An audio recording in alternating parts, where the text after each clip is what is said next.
Whispers from Eternity by Paramhansa Yogananda. Number 226. Teach me to find happiness in the joy of others. O Mother Divine, teach me to love others and to serve them in Thy name. Teach me to be true to my word, even as I want others to be true to theirs. Teach me to love others, even as I want them to love me. Teach me, O dearest Heavenly Mother, to make others happy and to make them smile. Teach me to find my happiness in the happiness of all.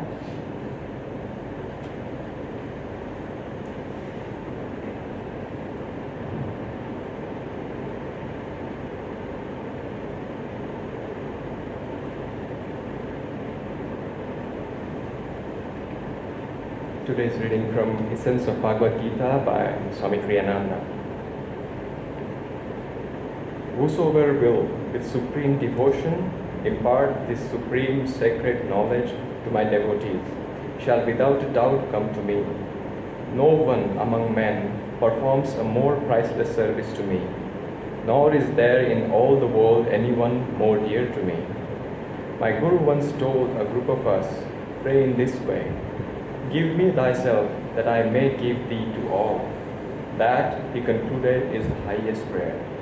To broadcast high truths without practicing them oneself gains one little merit, but to seek God earnestly oneself, and while doing so to share one's inspirations, discoveries, and growing wisdom with others, is the highest divine service any man can render to others, which is the service to God in them.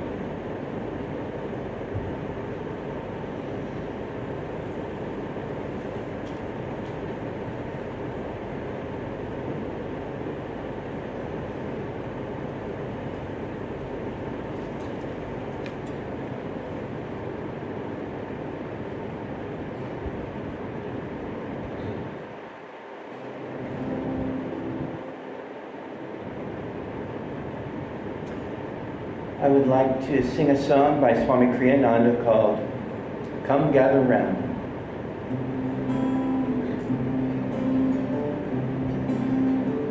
Come gather round, we'll sing the blues away. Dawn now is breaking, and the mountains say, it's only light can make the darkness run. Lift up your head, greet the rising sun. Greet the rising sun. Some people think to harvest happiness by weeding troubles, easing every stress. The trouble is that troubles never end. Get rid of one, and you face its friend. And you face its friend. It's in your heart the songs of joy resound. You'll hear but echoes in the world around. Wind on a hill sounds lonely if you're sad, free if you're free, cheerful if you're glad. Cheerful if you're glad. Friends, come with me. We'll chant of battles won, shots not of anger. Joy will be our gun. Before the light, the veils of sorrow rend. In ecstasy, all delusions end. All delusions end.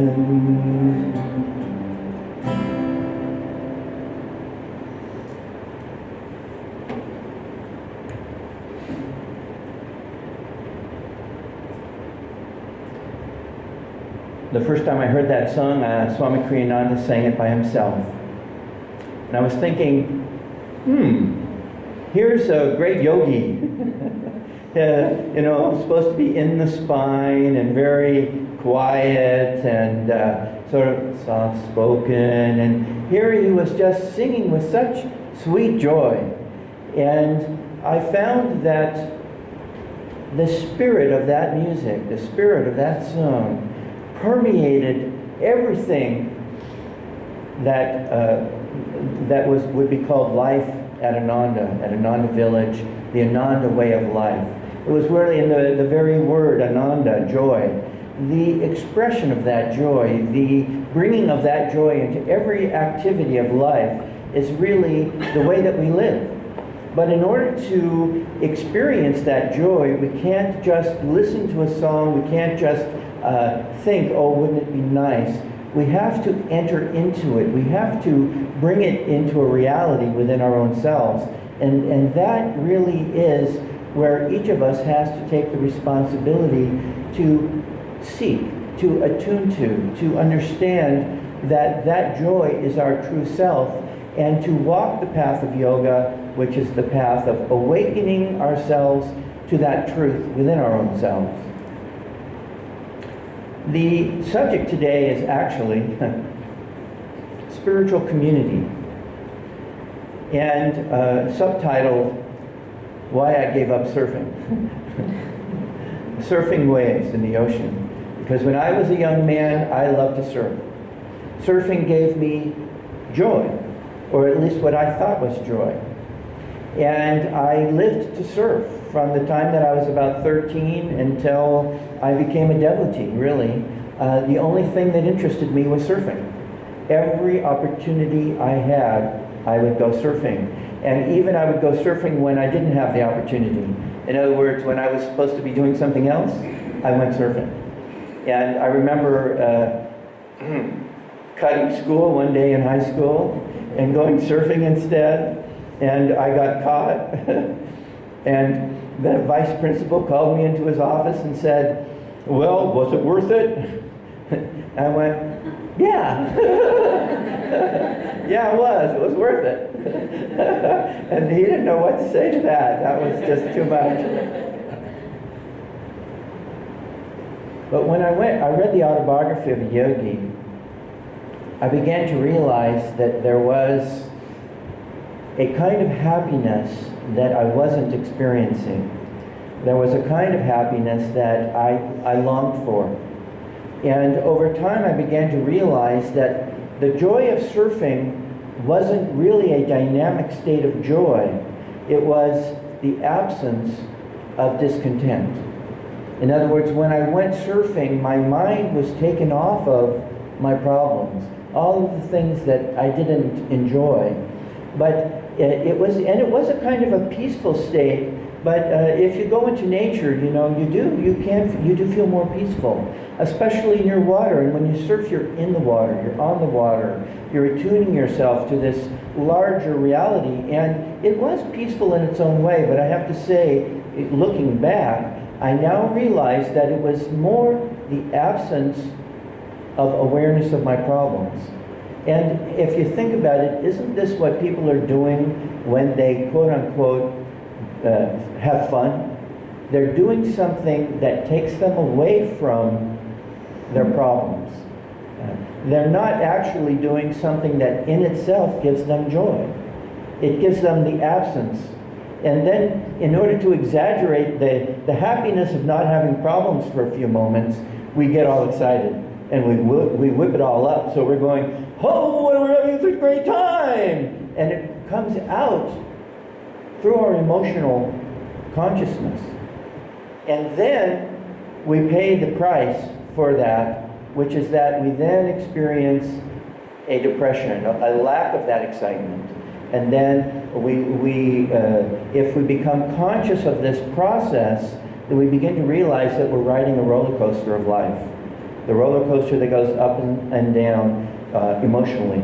I feel happy because I'm doing something I enjoy. I feel sad because I'm doing something that I don't enjoy. When I came onto the spiritual path, I discovered that there was a completely different circumstance in life that nobody had explained to me.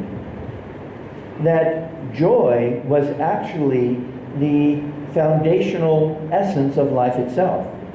And that it was a potential that I could have all the time. But I had to learn how to do it because I hadn't been taught that already. And now you look back and go, what kind of educational system doesn't teach people how to be happy? The very mechanism we do with calisthenics to make ourselves healthy physically. We talk a little bit about diet occasionally, the food groups.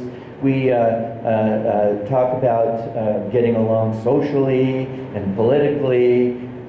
And we talk about the do's, do these responsible things, don't do these irresponsible things.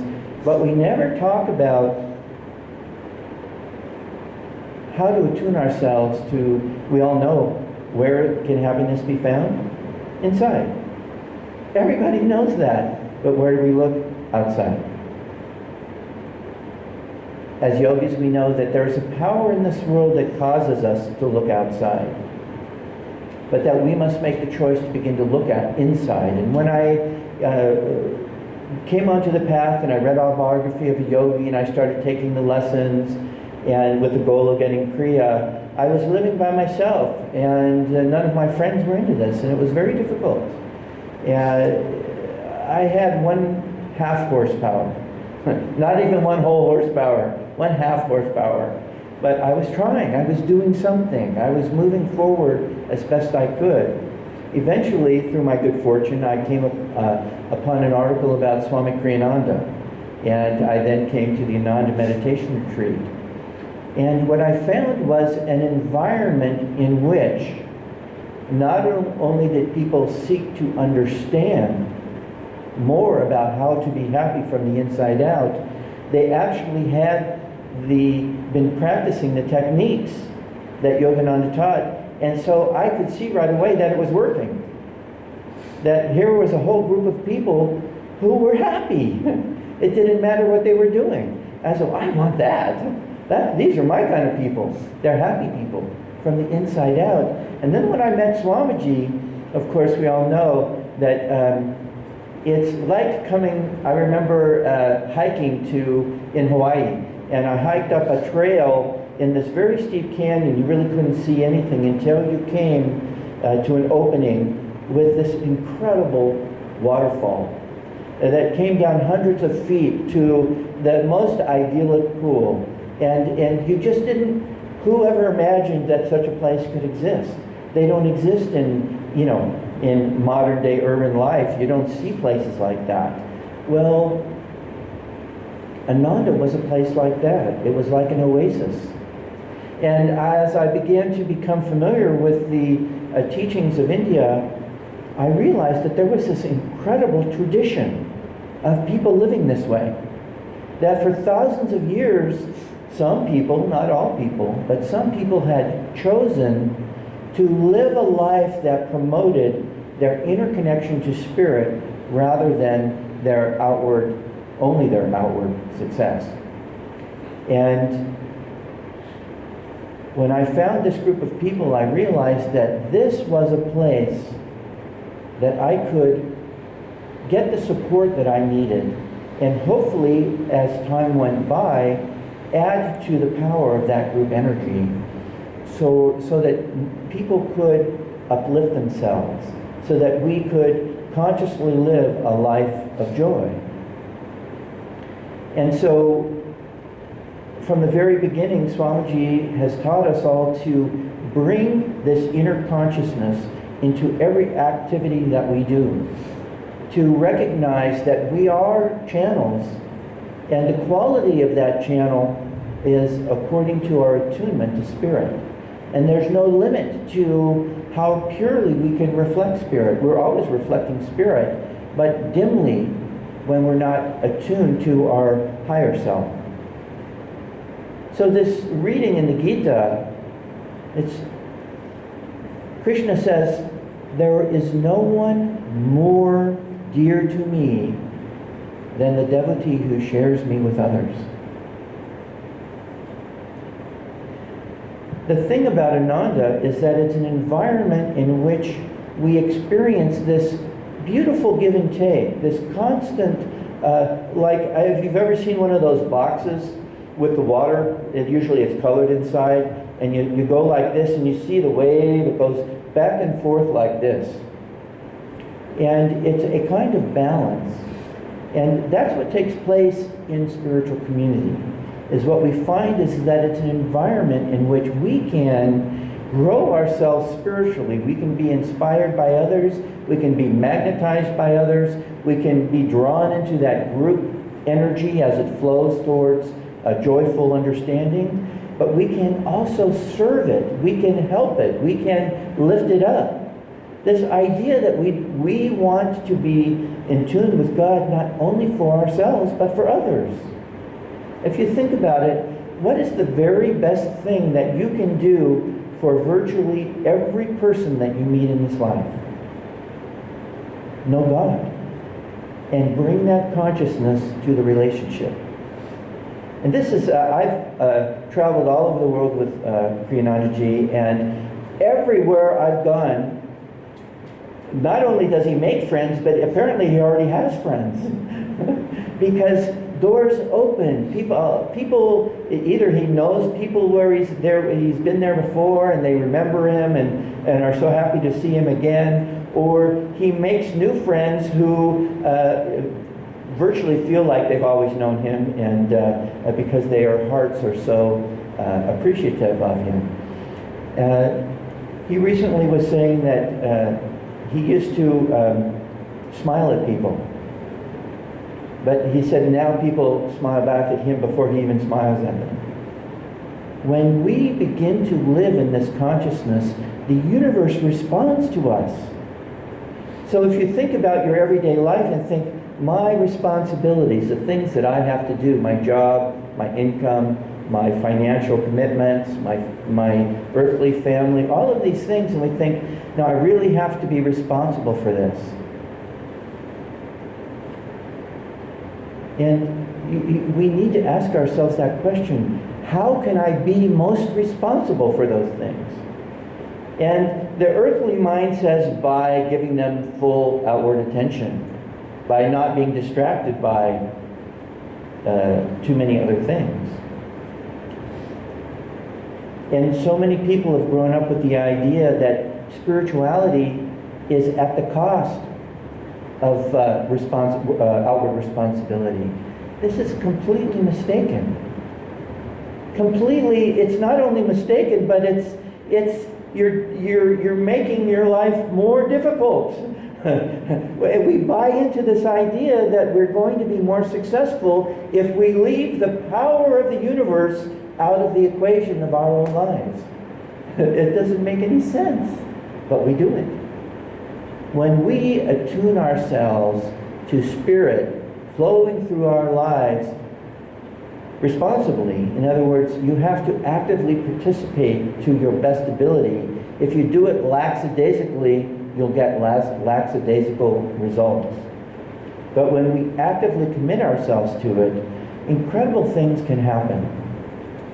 I recently heard a story of one of our members here who came up at his job for evaluation, and he was supposed to get a raise. And so he went for the evaluation, and at that time, they told him, his boss told him that he wasn't going to get the full raise. He was only going to get half the raise. And, naturally, you'd think, wow, that's really disappointing. His boss said that the reason was because he wasn't on the job every day that they wanted him there. Not that he had not shown up. They knew he wasn't going to come on certain days, but they didn't like that he had somewhere more important to go. Well, I had to know that the place that he had to go to that was more important was here, his involvement with the Sangha. And I don't know if he fully realizes this yet, but the investment that he's made in half of the raise is going to be way more than if he had been there and not been here. Because I can tell you, I can look at the guy and say, here's a guy who's happy coming to the Sangha. This is a person whose joy comes out of his demeanor. This is a happy, we say a happy camper. He is having fun. He's doing what he knows is right. And sure, it's disappointing when the world doesn't appreciate our commitment to things that are important. But remember in Autobiography of a Yogi when Master was in college? How often did he actually go? And where was he when he wasn't at college? He was in his master's ashram. And in the end, his master said, you don't need to worry, you'll pass. You just don't even worry about it. And we have seen in Ananda, in the Nanda worldwide community, year after year after year, the lives of people somehow being brought into balance, being saved from disasters, being just working out. But most importantly, you see people living happy lives. They're not waiting until they retire with a big bundle in the bank to be happy, which they may or may not get. In America, we've all been paying on Social Security. We know we may not get it. You know? The only bank that you can count on is the bank of the divine. The only place that you can invest where you will always get the very best return on your investment is in God, is in the spiritual life. And even more importantly than that, it's not, you see, we don't live the spiritual life because we want something in the future. Yes, we do. We want oneness with God. But we don't need to wait. We don't need to wait until we have samadhi to be happy. We will be even more happy when we have samadhi. But we don't have to be sad. We don't go, oh, I haven't had samadhi today. Oh, my guru let me down. Oh, no. We have a way of life that is so compelling once you've entered into it that it's hard to imagine doing anything else. And yet, even with that, even as so many people have been touched by this joy, by the positivity that comes from association and participation, we see some people who fall away, people who stop coming, stop participating. And for us, it's like if you're a parent and you have a child and you know that child must make their own way in the world, that you cannot protect them from every challenge. And yet, there's a part of you that wants to.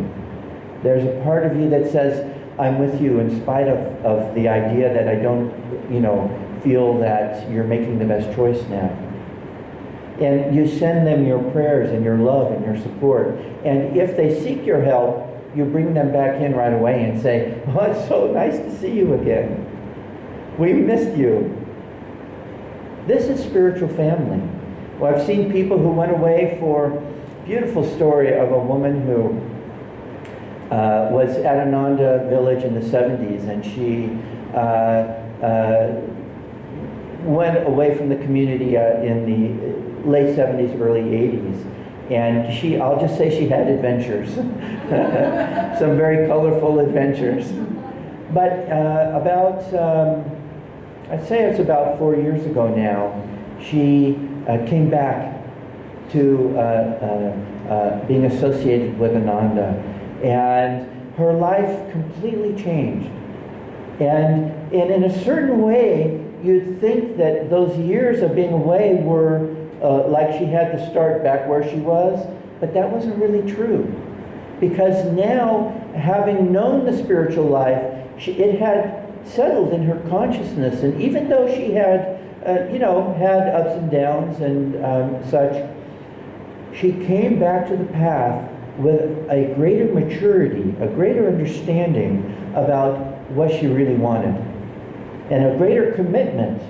So we can't, we don't really know what people are going through completely when they get distracted by life. But we do know that it's always beautiful when they come back, and that we're so happy to see them. And now that she's been back for these 4 years, the blossoming has just been so incredibly enriching, inspiring. You know, I'm happy for her, but I'm happy for all of us, because her success makes all of us more successful. This path represents an incredible expression of divine compassion. God has reached down from the heavens, and through our line of gurus, through the life of Paramahansa Yogananda, through the stewardship of Swami Kriyananda, how he has dedicated himself, his whole adult life, to sharing these teachings with others. It's a calling. Not everybody who comes to the Sangha is going to be a teacher, but everybody who comes to the Sangha who truly participates will be a sharer. You will share the light as it flows through your life. And if you can do this more and more consciously, it will grow. It will grow, and you will do it more and more effectively. Bring this light into everything that you do. And recognize that the more that you participate with the Sangha, the more you will learn how to and accelerate the process and help others to do the same. And then you'll begin to trust. The more time you live in it, the more you begin to trust that God is your, as Yogananda said, God is your stocks and bonds. God is your source of security, the only source of security. It's a complete mistake to think that we can, the richest person in the world could die of cancer tomorrow, and their money won't help them, except they'll have, extra flowers in the room. But they'll still go.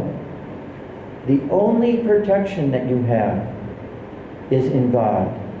And the only source of happiness, of true happiness, is in God.